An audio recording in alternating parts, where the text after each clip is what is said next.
చేరండి, వందనీయుడేసుని చేరండి. ఈ పాట మనందరూ తెలిసిందే కదా. ఎందుకు ఆ పాట మనం పాడేది?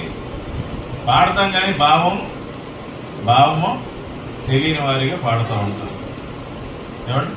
కాబట్టి దేవుని యొక్క ప్రసన్నతను మనం అనుభవించాలి అంటే ఆయన సన్నిధానానికి రావాలి.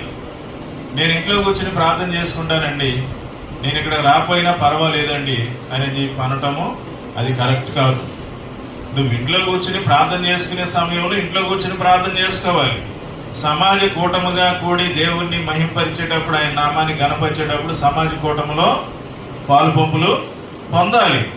ఇప్పుడు ఎవరైనా కానీ దేవుడు వారి జీవితంలో చేసినటువంటి మేలులను బట్టి ఏదైనా స్తుతి కూటం గృహాలలో ఏర్పాటు చేసుకుంటూ ఉంటారు, కృతజ్ఞత కూడికలు.